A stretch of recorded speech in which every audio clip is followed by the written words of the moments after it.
جل جلالہ وعم نوالہ واتم برہانہ کی حمد و ثنا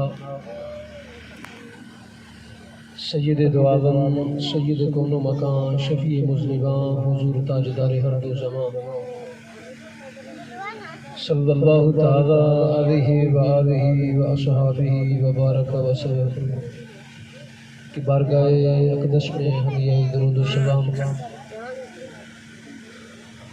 خدا بند قدوس کی بارگاہ میں دعا ہے ہم سب کا پروردگار ہماری آج کی اور سے پاک کی حاضری کو اپنی بارگاہ میں مقبول و منظور فرما لے اور جملہ مشائخ طریقت آستانہ عالیہ وین شریف سادات کرام کے آستانے کو جتنے بھی یہاں پہ تشریف فرما ہے ہستیاں رب العالمین سب کے درجات بلند فرما دے، خصوصاً جن کا آج عرص پاک ہے حضرت پیر سید سردار حسین شاہ صاحب نور اللہ برکتہ، اور جملہ جتنے بھی منتظمین ہیں خصوصاً سجادہ نشین حضرت پیر سید علی رضا شاہ صاحب زیدہ شرفہ، اور ہمارے برادر اکبر جناب پیر سید بشارت حسین شاہ صاحب، اور حضرت تشریف فرما ہے اسٹیج کے اوپر جملہ جتنے بھی سادات کرام ہیں مشائخ طریقت ہیں علماء ہیں میرے دائیں بائیں بیٹھے علماء کرام ہیں مجاہدین ختم نبوت ہیں، سارے احباب تشریف فرما ہے۔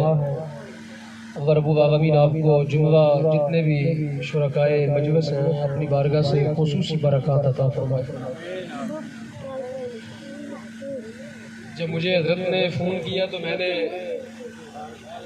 یہ سوچا کہ عرس شریف کی محفل ہے تو مجھے بزرگان دین کے بارے میں کچھ باتیں کرنی چاہیے، اولیاء کاملین کی ان کے اوصاف حمیدہ کے اوپر مجھے چند باتیں کرنی چاہیے، لیکن جب میں یہاں پہنچا تو میری خوشی کی کوئی انتہا ہی نہیں رہی۔ الحمدللہ یہاں تو پہلے سے ختم نبوت کے بڑے بڑے عظیم مجاہد موجود ہیں، پھر میں نے ابھی بیٹھے بیٹھے ارادہ چینج کیا کہ یہاں تو بات کرنی چاہیے کیونکہ یہاں پہ پہلے سے ختم نبوت کا بڑا کام ہو رہا ہے ماشاءاللہ، اور پھر آپ کو پتہ ہے یہ ایک بڑا مؤثر کام ہوتا ہے جب کوئی سجادہ نشین کسی آستانے کا جو منتظم ہے اگر وہ اس میں دلچسپی لے تو یہ کام اور بھی مؤثر ہو جاتا ہے، اور سادات کرام کی معاشرے کے اندر ایک جو عزت ہے نبی علیہ السلام کے نسب کی برکت سے یہ تو اس کام کو اور بھی زیادہ مؤثر کر دیتی ہے۔ اور پھر تیسری بات یہ ہے کہ یہ اصل کام ہے ہی ان کا، اصل کام تو ہے ہی ان پیران اعظام کا سادات کرام کا کہ وہ رسول کریم علیہ السلام کی ختم نبوت کے دفاع کے لیے اپنے حصے کا کام کرے۔ ہم تو ثانوی حیثیت کے اندر آتے ہیں، کئی ضمناً نوکری آ گئی ہمارے حصے میں مقدر میں آ گئی تو ہم تو خوش نصیب ہیں، اصل تو ختم نبوت کے وارث یہی لوگ ہیں نا۔ دوبارہ میں نے چند باتیں آپ کی خدمت میں عرض کرنی ہے کہ یہ جو ختم نبوت کا موضوع ہے یہ ایک آفاقی موضوع ہے۔ آفاقی کا مطلب یہ ہوتا ہے کہ یہ کسی گلی محلے کا موضوع نہیں ہے، یہ پوری امت کا موضوع ہے، پوری امت کا موضوع ہے نا۔ جہاں جہاں زمین کا کوئی ذرہ موجود ہے وہاں وہاں مصطفیٰ کریم کی ختم نبوت موجود ہے، جہاں جہاں اللہ رب العالمین کی ربوبیت ہے وہاں وہاں مصطفیٰ کی رسالت ہے، جہاں جہاں حضور کی رسالت ہے وہاں وہاں ختم نبوت کا وصف ہے۔ تو اس لیے یہ ایک آفاقی موضوع ہے، اور مسلمان کی سوچ بھی گلی محلے تک محدود نہیں ہوتی، مسلمان کا تعلق بھی آفاق کے ساتھ ہوتا ہے۔ مسلمان آفاقی انداز میں سوچتا ہے، آفاقی انداز میں سوچتا ہے کہ میرا جو ہے وہ ایک وسیع تناظر کے اندر جو ہے میری خدمات ہیں، یا مجھے وسیع تناظر کے اندر جو ہے وہ اللہ اس کے رسول کے دین کی خدمت کرنی چاہیے۔ تو جو بندہ ختم نبوت کے ساتھ جڑ جاتا ہے وہ آفاقی ہو جاتا ہے، اس کی پہچان پھر گلی محلہ نہیں رہتی، اس کی پہچان جو ہے اللہ کے عرش تک چلی جاتی ہے، کوئی شک نہیں ہے اس میں۔ یہ بھی بات کر رہے تھے حضرت بابا جی علیہ الرحمہ کی بات کر رہے تھے، تو ختم نبوت کے موضوع پہ کام کیا تو پروردگار نے جھنڈے جو ہیں وہ عرش تک اوپر کر دیے، بلند و بالا کر دیے۔ تو اس لیے یہ ختم نبوت کا کام کرنے والا بندہ جو ہے وہ چھوٹا نہیں رہتا، وہ بہت بڑا ہو جاتا ہے، بہت بڑا ہو جاتا ہے، آپ کی سوچ سے بھی بڑا ہو جاتا ہے۔ تو میں خوش نصیبی کہوں گا شاہ جی کی اور سارے سادات کرام کی کہ وہ اس موضوع پر جو ہے وہ کام کر رہے ہیں۔ حضرت پیر سید میر علی شاہ صاحب رحمہ اللہ تعالیٰ کا وہ فرمان تو ہم سارے علماء سناتے ہیں پڑھ پڑھ کے عوام کو، کہ انہوں نے فرمایا تھا جو بندہ ختم نبوت کا کام کرتا ہے مصطفیٰ کریم علیہ السلام اس کی پشت پر اپنا دست مبارک رکھ دیتے ہیں، نوازا جاتا ہے کہ تو نے ہماری ختم نبوت کے لیے کام کیا، اب تیری تائید جو ہے وہ خداوند قدوس کی بارگاہ سے آئے گی، مصطفیٰ کریم کی بارگاہ سے تجھ کو تائید میسر آئے گی۔ تو سامعین محترم، ختم نبوت کا کام جو ہے یہ بہت بڑا کام ہے، بہت بڑا کام ہے، آپ کی سوچ سے بھی بڑا کام ہے۔ اب چلیے میں آپ کو چند باتیں عرض کرتا ہوں، یقیناً آپ نے بہت سنا ہوگا ختم نبوت کے بارے میں، لیکن میں آپ کے سامنے کچھ نیا سے مراد یہ ہے کہ کچھ چیزیں ایسی ہوتی ہیں بعض دفعہ جو نظروں سے اوجھل ہوتی ہیں، نہیں تو کوئی چیز نہیں ہے۔ بڑے بڑے علماء بڑا بڑا کام کر کے، بڑے بڑے صوفیاء نے اور صاحبان مزار نے بڑا کام کیا ہوگا اپنی زندگی پاک کے اندر، یقیناً وہ رسول کریم علیہ السلام کی ختم نبوت کا یہ بڑی انہوں نے خدمات سر انجام دی ہوں گی۔ تو ہم نے اب اپنے حصے کا کام کرنا ہے، ہم نے اپنی زندگی کے اندر وہ ایک بہت بڑا ہوا ہے، بہت بڑا ایک مفکر شیکسپیئر، اس نے کہا کہ یہ کائنات میں ہر بندہ فنکار ہے، تو یہاں پہ ہر بندے نے سٹیج کے اوپر اپنے اپنے حصے کا کام کرنا ہے۔ اب ہماری باری ہے کہ ہم نے اپنے حصے کا کتنا کام کرنا ہے۔ سامعین محترم، جو بات میں نہیں آپ کے سامنے کرنا چاہتا ہوں، یہ میں نے ایک کتاب لکھی ہے، اس کا نام دیکھیں ذرا، یہ رمضان کے اندر 28 رمضان کو یہ کتاب آئی ہے میری، یکم رمضان کو شروع کی تھی، الحمدللہ 28 دنوں کے اندر یہ مکمل ہوگی، چھپ کے آگے۔ یہ دیکھیں اس کتاب کا نام ذرا دیکھیں، چیک کریں۔ اس کتاب کا نام ہے جماعت احمدیہ غیر مسلم مرتد۔ جماعت احمدیہ غیر مسلم، عام طور کے اوپر نعرہ کیا لگایا جاتا ہے؟ قادیانی کافر۔ میں آپ کی ایک نئے پہلو کی طرف توجہ کرانا چاہ رہا ہوں، ٹھیک ہے، پتہ ہوگا آپ کو یقیناً، میں صرف اس کو یاد دہانی کرانا چاہ رہا ہوں کہ عام طور پر یہ کہا جاتا ہے کہ قادیانی جو ہے یہ کافر ہیں، یعنی ہمارا عام نعرہ یہی ہوتا ہے، لیکن کافر نہیں ہے یہ کافر سے بھی آگے کچھ اور ہے۔ کافر تو بہت چھوٹی چیز ہے،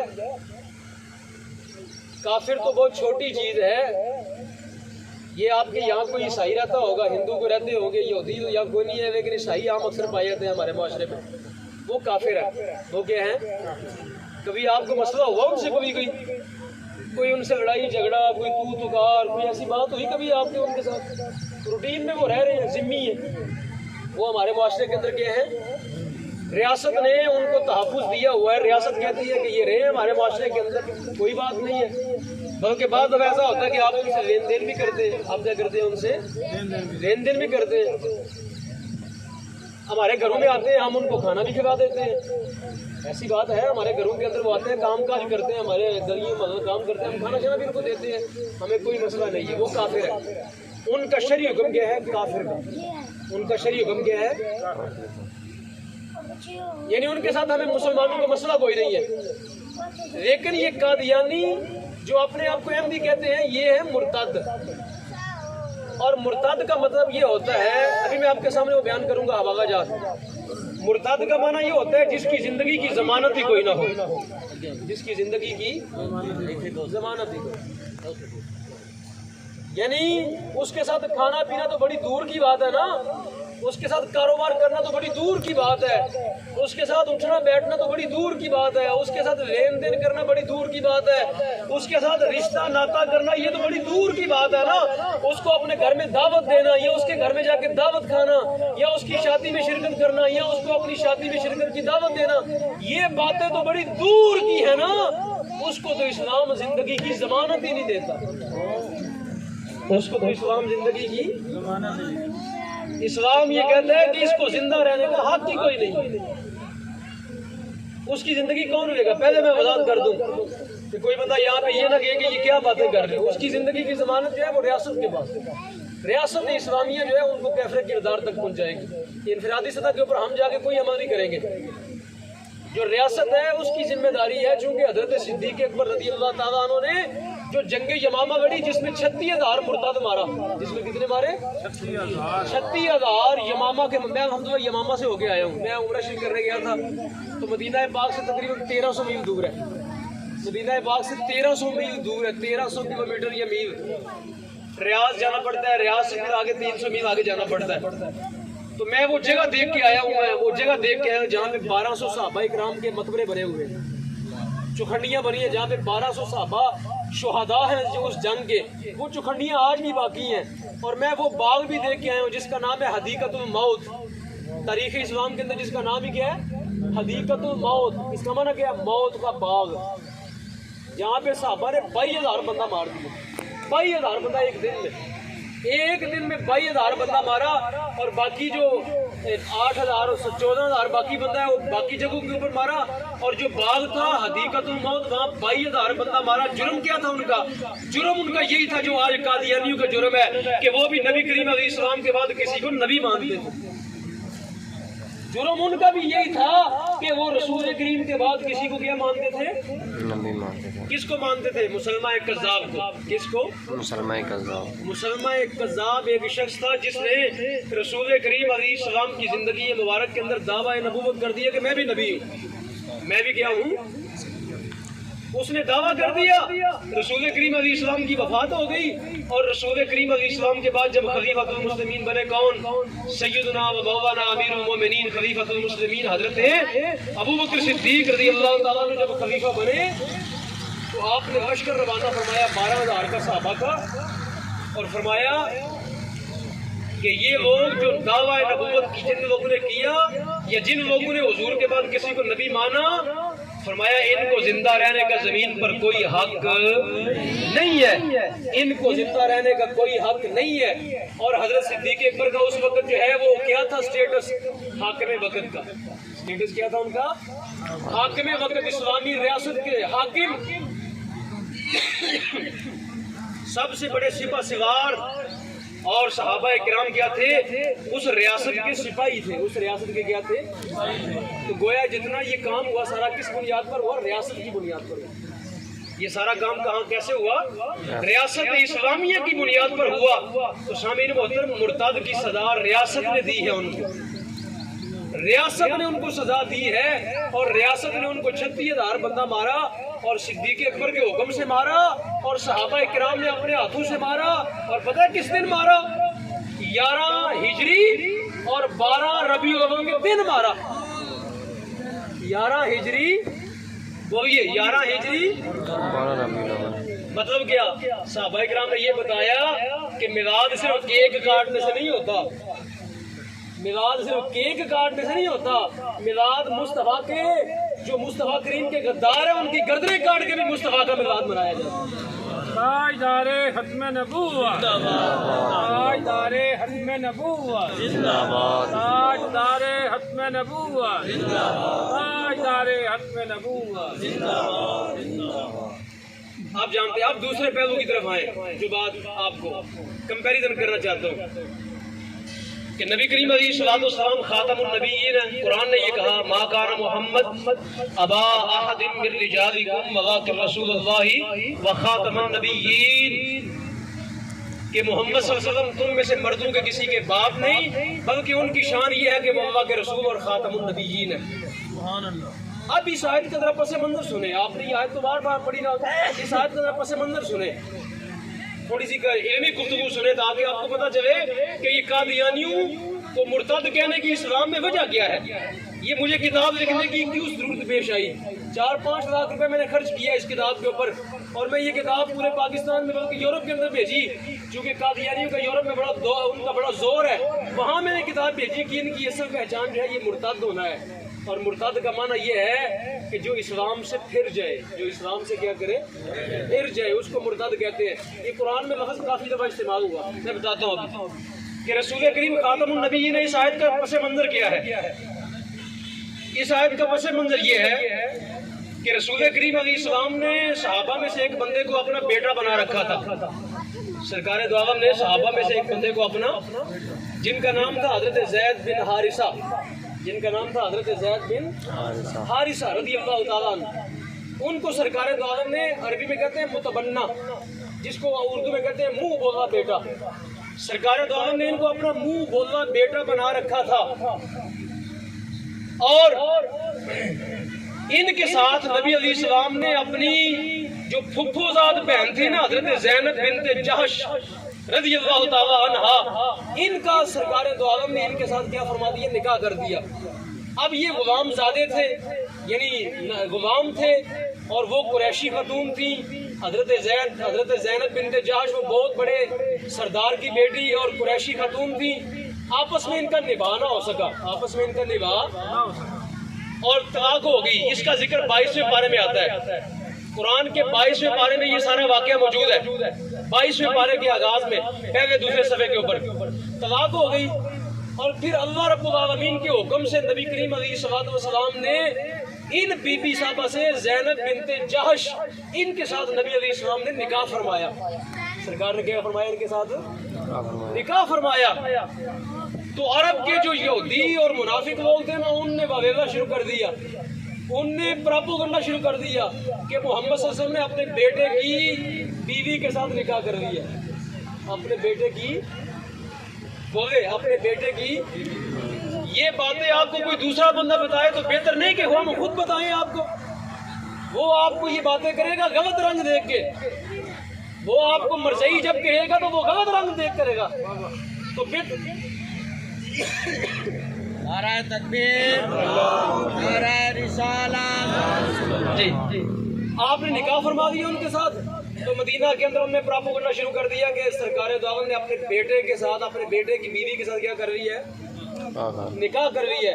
تو اللہ رب العالمین نے قرآن اتارا اور فرمایا ما کان محمد ابا احد من رجالکم ولکن رسول اللہ وخاتم النبیین، فرمایا محمد صلی اللہ علیہ وسلم تم میں سے کسی مرد کے باپ ہیں ہی نہیں، محمد صلی اللہ علیہ وسلم تم میں سے کسی مرد کے باپ ہیں ہی نہیں۔ جب باپ ہی نہیں ہے کسی کے، تو باپ ہی نہیں ہے تو بیٹا کیسا ہوا، تو بہو کیسی ہوئی، تو نکاح کیسا ہوا؟ فرمایا وہ تو متبنہ ہے، منہ بولنا بیٹا ہے، وہ کیا ہے؟ منہ بولنا بیٹا ہے۔ اور فرمایا منہ بولنا جو بیٹا ہے وہ حقیقی بیٹے کی طرح، جو منہ بولنا بیٹا ہوتا ہے وہ حقیقی بیٹا، جو منہ بولنا بیٹا ہوتا ہے وہ حقیقی بیٹا نہیں ہوتا۔ تو لہذا آگے قرآن نے کہا وَلَٰكِن رَسُولُ اللَّهِ وَخَاتَمَ النَّبِيِّينَ، فرمایا باپ تو نہیں ہے، فرمایا ان کی شان یہ ہے وہ تو اللہ کے رسول ہیں، وہ تو اللہ کے کیا ہیں، اور ساتھ ہی فرمایا وَخَاتَمَ النَّبِيِّينَ، فرمایا وہ تو خاتم النبیین ہیں، وہ تو کیا ہے؟ خاتم النبیین ہے۔ اب سوال پیدا ہوتا ہے کیا نبی کریم علیہ السلام کا بیٹا کوئی نہیں تھا حقیقی؟ سرکار کے بیٹے تھے، سرکار کے 3 بیٹے ہیں، بعد میں 4 بیٹے ہیں سرکار دو عالم کے، لیکن وہ بالغ ہونے سے پہلے کیا ہو گئے؟ فوت ہو گئے، یعنی مرد کی عمر کو نہیں پہنچے۔ مرد کہتے ہیں بالغ مرد کو، جب بالغ ہوتا ہے اس کو کہتے ہیں مرد، اور سرکار دو عالم کے جو حقیقی بیٹے تھے وہ بچپن کے اندر ہی کیا ہو گئے؟ فوت ہو گئے۔ تو قرآن نے کہا کہ نبی کریم علیہ السلام تم میں سے کسی مرد کے باپ نہیں ہے، لہذا سرکار دو عالم کا نکاح فرمانا، سرکار دو عالم کا نکاح فرمانا یہ شریعت کے خلاف نہیں ہے، بلکہ عین شریعت ہے۔ یہ کیا ہے؟ عین شریعت ہے۔ اور فرمایا عرب کا جو رواج تھا کہ منہ بولے بیٹے کی بیوی کے ساتھ نکاح نہیں ہو سکتا تھا، فرمایا محمد عربی آخری نبی ہے، یہ شریعت آخری شریعت ہے، اور مصطفیٰ کریم نے اس رسم کو ہمیشہ کے لیے کیا کیا؟ توڑ دیا۔ تو سامعین محترم یہ ہے اس آیت کا پس منظر، یہ ہے اس آیت کا شان نزول۔ اب اس آیت کریمہ سے کیا پتہ چلا کہ رسول کریم ہے خاتم النبیین۔ قرآن کی تقریباً کتنی 100 آیات، کتنی؟ قرآن کی کتنی تقریباً؟ یہ 100 آیات وہ ہیں جن لوگوں نے مفسرین نے کہا، لیکن دوسرے علماء کہتے ہیں قرآن کی 6666 آیتیں۔ قرآن کی ٹوٹل کتنی آیتیں؟ کہتے ہیں 6666 آیتیں جو ہے یہ دلیل ہے اس بات کی کہ نبی کریم علیہ السلام آخری نبی۔ قرآن کی ہر آیت یہ ثابت کر دی ہے کہ مصطفیٰ کریم کے ہیں آخری نبی ہے. قرآن کا ہر لفظ یہ ثابت کرتا ہے کہ مصطفیٰ کریم کے ہیں آخری نبی ہے، اور قرآن کا ہر حرف یہ ثابت کرتا ہے کہ مصطفیٰ کریم کے ہیں آخری نبی ہے.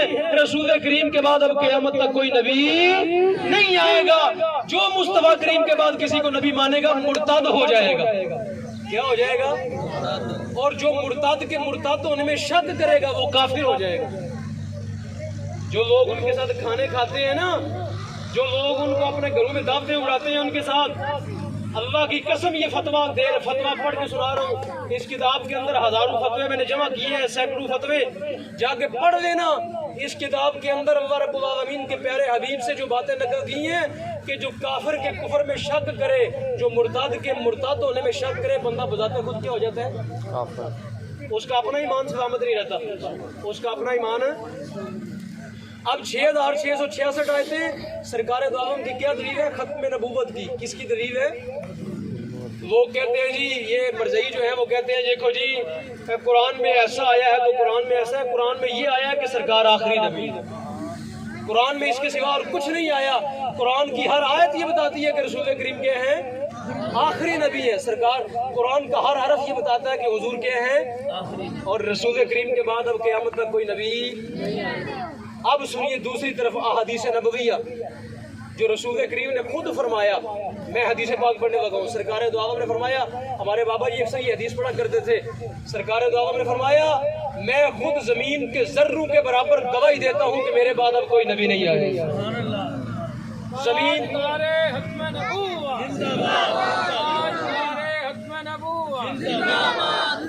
یہ زمین کے جتنے ذرے ہیں نا، یہ ایک مٹھ زمین کے اندر ذروں کی اٹھا لے، اس کو گن سکتے ہیں؟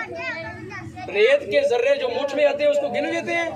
نہیں گن سکتے. سرکار نے فرمایا میں پوری روئے زمین پہ جتنی ریت ہے نا، فرمایا اس کے ذروں کے برابر میں محمد عربی خود گواہی دیتا ہوں کہ میرے بعد اب قیامت تک کوئی نبی نہیں آئے گا. تو سامعین محترم، جب رسول کریم علیہ السلام جو ہے وہ کائنات کے ذروں کے برابر گواہی دے رہے ہیں تو اب اس میں کوئی شک والی بات ہے؟ اب اس میں کوئی شک والی بات ہے؟ تو سامعین محترم جو شک کرے وہ کون ہوتا ہے؟ جو رسول کریم کی حدیث میں شک کرے وہ کون ہوتا ہے؟ جو رسول کریم کی حدیث میں شک کرے وہ کون ہوتا ہے؟ تو سامعین محترم یہ کیا بات ہے ہمارے معاشرے کے اندر کہ مرزائیوں کے ساتھ جو ہے وہ نکاح اور شادیاں ہو رہی ہیں، مرزائیوں کے ساتھ جو ہے وہ کھانے پینے دعوتیں اڑائی جا رہی ہیں، مرزائیوں کو اپنے گھروں میں دعوتیں دی جا رہی ہیں. ایسے لوگ جو معاشرے کے اندر یہ والا کام کرتے ہیں ان لوگوں کے ساتھ بائیکاٹ کرنا چاہیے. ان لوگوں کے ساتھ کیا کرنا چاہیے؟ بائیکاٹ کرنا چاہیے. نہ ان کو رشتہ دینا چاہیے نہ ان سے رشتہ لینا چاہیے جب تک یہ مرزائیوں سے رشتے ختم نہ کر لیں اپنے. جب تک یہ مرزائیوں سے اپنے رشتے ختم نہ کر لیں. اب سنیے میں جو آپ کو بات بتانے لگا ہوں کہ مرتد کسے کہتے ہیں. اب یہ میں نے جو کتاب لکھی اس کتاب کے اندر میں نے لکھا لفظ مرتد. کیا لکھا؟ مرتد. کہ مرزائی مرتد ہیں. مرزائی کیا ہیں؟ اب سنیے مرتد کا معنی کیا ہوتا ہے. مرتد کا سنیے یہ کتاب کے اندر میں نے مرتد کا معنی لکھا. یہ مرتد کا معنی ہوتا ہے جی جو بندہ اسلام سے پھر جائے. جو بندہ کیا کرے؟ اسلام سے. جو بندہ اسلام سے پھر جائے اس کو کیا کہتے ہیں؟ جو بندہ اسلام سے. اب یہ مرتد ہم نے بنایا ان کو. جو لوگ کیا کہتے ہیں ان کے بارے میں نرم بات کرو، نرم رویہ اختیار کرو، تو سوال یہ ہے کہ مرتد ہم نے بنایا ان کو. وہ خود اسلام سے پھرے. کس لیے؟ چند ٹکوں کی خاطر. کس لیے؟ جرمنی کا ویزا مل جائے گا، ہالینڈ کا یو کے کا ویزا مل جائے گا، شادی ہو جائے گی، کاروبار مل جائے گا، بڑے لوگوں کے ساتھ رشتہ داریاں ہو جائیں گی. ان چند مفادات کی خاطر کیا کیا وہ اسلام سے پھر گئے. اسلام سے کیا مراد ہے؟ کہ رسول کریم کے بعد مرزا قادیانی کو نبی مان لیا. رسول کریم کے بعد مرزا قادیانی کو کیا مانا؟ رسول کریم کے بعد مرزا قادیانی کو کیا مانا؟ بولے گا کیا مانا؟ نبی مانا. اب ہم نے یہ قرآن پڑھ کے ثابت کیا کہ رسول کریم کے بعد تو نبی آئے گا کوئی نہیں. اب جو بندہ رسول کریم کے بعد نبوت کا دعویٰ کرے گا وہ بھی مرتد. جو اس کے مرتد ہونے میں شک کرے گا وہ بھی کافر. اور جو اس کو نبی مانے گا وہ بھی مرتد. اور پکا ہمیشہ کے لیے جہنمی، ہمیشہ کے لیے کیا جہنمی۔ بلکہ میں اگر پڑھ کے سناؤں تو قرآن نے 2 باتیں کہی اس کے بارے میں۔ جو بندہ رسول کریم کے بعد کسی کو نبی مانے تو میں نے یہ دیکھے ایک بات سورہ فتح، یہ دیکھیں سورۃ الفتح جو کس میں آتی ہے 26ویں پارے میں، کس میں آتی ہے 26ویں پارے میں۔ جو یمامہ کے مرتد تھے نا، یمامہ کے، جن نے نبی علیہ السلام کے بعد مسلمہ کذاب کو نبی مانا، ان کے بارے میں قرآن نے 2 باتیں کی۔ ان کے بارے میں قرآن نے کتنی باتیں کی؟ کس میں کی؟ سورۃ الفتح میں۔ کس میں کی؟ سورۃ الفتح میں۔ میں تقریر نہیں کر رہا، میں یہ بات تقریر کرنی ہوتی نا تو میں اور انداز ہوتا۔ مجھے جب یہاں یہ پتا چلا تو میں اب جو ہے نا وہ آپ کو اس میں مست سمجھا رہا ہوں، باتیں سمجھا رہا ہوں۔ تقریر اس طرح نہیں ہوتی، تقریر کا انداز اور ہوتا ہے۔ اب میں یہاں پہ یہ بات سمجھانا چاہ رہا ہوں، یہ مسئلہ کلیئر کرنا چاہتا ہوں تاکہ کسی بندے کے دل میں ان کے بارے میں نرمی باقی نہ رہے۔ سورۃ الفتح کے اندر قرآن نے 2 باتیں کی مرتدوں کے بارے میں، مرزیوں کے بارے، ان کے بارے میں۔ قرآن نے کہا تقاتلونہم، بولے کیا قرآن نے کہا؟ تقاتلونہم او یسلمون۔ قرآن نے کہا جو یمامہ کے اندر مسلمہ کذاب کے ماننے والے ہیں، قرآن نے کہا ان کے بارے میں 2 ہی حکم ہیں۔ ان کے بارے میں کتنے حکم ہیں؟ یا تو ریاست ان کو قتل کرے گی، یا تو ریاست کیا کرے گی؟ ان کو قتل کرے گی۔ او یسلمون، یا واپس مسلمان ہوں گے، یا واپس کیا ہوں گے؟ مسلمان ہوں گے۔ 2 ہی صورتیں ان کے بارے میں۔ قرآن نے کہا یا تو مرتد کے لیے 2 ہی راستے ہیں، یا تو قتل ہونے کے لیے تیار ہو جائے، یا واپس کیا آئے؟ اسلام میں آ جائے، یا واپس کیا کرے؟ 2 ہی صورتیں ہیں، 2 ہی صورتیں ہیں۔ تیسری صورت ان کے لیے قرآن نے باقی نہیں رکھی۔ آپ جو ہے وہ شادی بیاہ کے موقع پر ان کو دعوت دیں تو یہ تو قرآن نے ان کی ضمانت ہی کو نہیں دی۔ قرآن نے کہا یا تو یہ مریں گے تو یا واپس مسلمان ہوں گے، ورنہ ان کے ساتھ کوئی تعلق نہیں، ورنہ ان کے ساتھ کوئی تعلق نہیں ہے۔ قرآن نے کہا یا ان کو ریاست قتل کرے گی اور یا پھر یہ کیا ہوں گے؟ واپس آئیں گے، یا کیا کریں گے؟ اب سنیے سامعین محترم کہ مرتد کہتے ہیں کہ اس کو جو اسلام سے پھر جائے، جو اسلام سے نبی کریم علیہ السلام اسلام ہے کہ نہیں؟ بلکہ اسلام کی پہچان ہی مصطفیٰ کریم ہے۔ رسول کریم کے بغیر بھی کوئی اسلام ہے؟ اسلام کی ساری پہچان کیا ہے؟ نبی کریم علیہ السلام کی ذات ہے۔ اللہ کو وحدانیت کے ساتھ ماننا اور رسول کریم کو آخری نبی ماننا، یہی اسلام ہے، یہی کیا ہے؟ تو اب جو بندہ رسول کریم کو آخری نبی نہ مانے گویا وہ اسلام سے پھر گیا، وہ اسلام سے ہم نے پھیرا ان کو، ہم نے کہا ہے مرتد ہو جو، ہم نے ان کو کہا ہے کہ تم جو ہے وہ اسلام سے باہر چلے جو، انہوں نے یہ راستہ خود اختیار کیا ہے۔ انہوں نے یہ راستہ کیا کیا ہے؟ خود اختیار کیا ہے۔ جب خود کیا ہے تو شریعت کہتی ہے اب ان کو مرتد کہو، شریعت کیا کہتی ہے؟ ان کو مرتد کہو، چونکہ شریعت باہر بات پہ حکم لگاتی ہے۔ آپ نماز پڑھتے ہیں، نماز میں اگر آپ کا ایک سجدہ چھوٹ جائے، آپ کا نماز میں رکوع چھوٹ جائے تو کیا شریعت حکم نہیں لگاتی اس پہ؟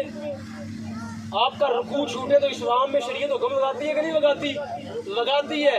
اگر رکوع چھوٹ جائے تو شریعت اس پہ بھی حکم لگاتی ہے، اور اگر کوئی بندہ پورا اسلام چھوڑ دے تو شریعت حکم نہیں لگائے گی اس پہ۔ اگر کوئی رکوع چھوڑ دے تو حکم یہ آپ کی نماز نہیں ہوئی، تو ایک بندہ پورا اسلام ہی چھوڑ دیتا ہے تو کیا مسلمان رہے گا وہ؟ کیا مسلمان رہے گا وہ؟